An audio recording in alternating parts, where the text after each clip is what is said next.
problem was is that Ponder wasn't the only problem. He wasn't the problem. He was a problem. He's playing as Ponder plays, but the Vikings have been failing in every phase, all phases of the game. And the defense gives up 14 points in the first half. They shut the Browns down in the second half until the last drive where they caved just like they did last week. Special teams gives up 10 points. A fake punt that leads to a field goal. A fake kick that is converted for a touchdown.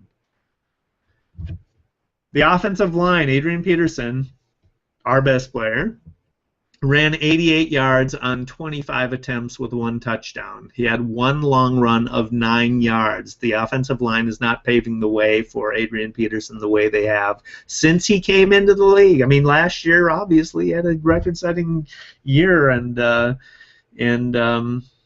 this year not so much. He needs more help. Ponder was sacked 6 times. Of course, that last sack was his fault, but Ponder was sacked 6 times, nevertheless, in this game. They're not pass blocking, they're not run blocking. It's one failure after another along the offensive line. Adrian Peterson contributed to this. We had Chad Greenway intercepted a ball. We had we took it away from them, and then Peterson goes and gives it right back in a fumble. Coaching. You can question Musgrave's play calling. You can question his. I mean, last week he's not getting Patterson in the game much at all, and needs a prompt from Frazier to get Patterson involved in the game. So there's certainly some blame going around there. Frazier not knowing that you can't challenge a muff call, so we get penalized 15 yards, which is actually an incorrect call, but we get penalized on that.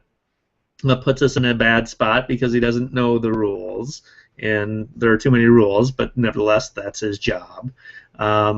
How did no one notice that there was a tight end out wide on the fake kick and not call a timeout? That's got to be on the couch. I mean, Prefer's got to know to look out for that and have somebody looking out for that, or if he's not looking out for it himself, that's an obvious thing. If you're an 0-2 team and you're striving for a win, you don't want to start the season 0-3. You're going to pull out all the stops. It shouldn't have been surprised that the Browns try to fake punt, and after they've tried a fake punt and were converted on it, you should be alert to fakes later in the game.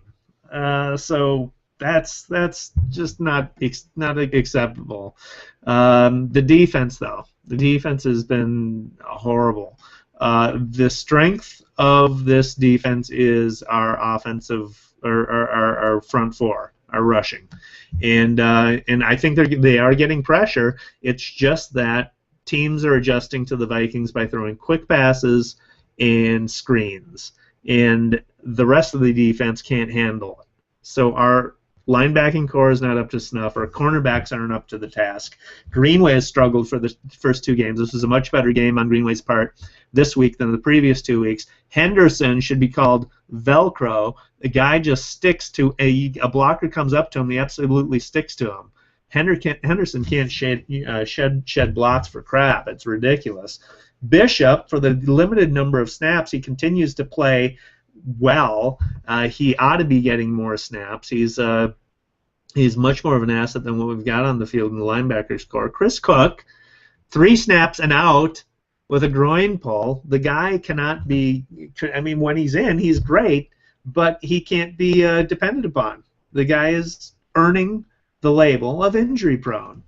So what are you going to do about that? Now we're down to Josh Robinson, who opposing quarterbacks are completing 95.7% of the passes thrown to his coverage from Pro Football Focus. That's their stat.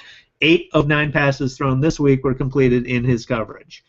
Josh Robinson cannot cover. For all his 4.3 speed, he can't cover defenders in the pass game. He's actually much better than I thought he would be in run defense, but they're just picking on him, and why not?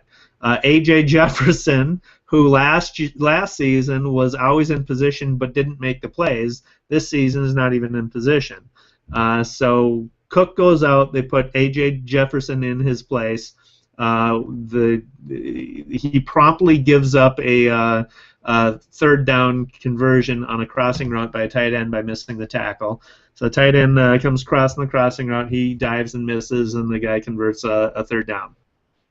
Next play, Josh Gordon does a double move on him, breaks A.J. Jefferson's ankles. Josh Gordon is wide open for an easy pass for Hoyer to throw for a touchdown. Gives up a touchdown. Boom, boom, boom. There we go. A.J. Jefferson's stat line for the Browns game in coverage is 1 target, 1 completion, 47 yards, touchdown. That's all you need to know. Marcus Sherrills, for all the horrible thing, all the bad, not horrible, but all the criticism I've had of Marcus Sherrills in coverage from last season, I take back. He was a rock star this game. He comes in, he absolutely steps up. He was targeted 18 times last Sunday. 9 of those were completions for only 50 yards. The guy was on fire. The question is, can he keep it up? Is he starting material? He hasn't proved in the past. Let's hope he proves it this year because we're going to need it. For the second week in a row, defense is caved on the final drive. Same play, tight end for his score as time is running out. So, damn. That's a wrap. This has been Vikings Chat. I'm your host, David Erickson. MinnesotaVikingsChat.com. You can also find us at Google+, MinnesotaVikingsChat.com/Google+, written out Google, Plus. That'll take you to the Google Plus page where I include links to all kinds of Viking stories, and Facebook. We're on Facebook at facebook.com/MinnesotaVikingsChat. On Twitter at twitter.com/MNVikingsChat. In every game, we'd hold a Vikings chat on Twitter using the hashtag Vikings Chat. So if you want to join the conversation during the games, use the Vikings Chat hashtag. And on YouTube at youtube.com/MinnesotaVikingsChat. Please do leave your comments. What do you think? What's wrong with the Vikings? What's right with the Vikings? Just tell me what you think. I'd love to hear it. And, of course, subscribe to the YouTube channel so you don't miss any of these podcasts. Until next week, or until Saturday, when we'll talk about the Vikings and Steelers matchup. Go Vikings!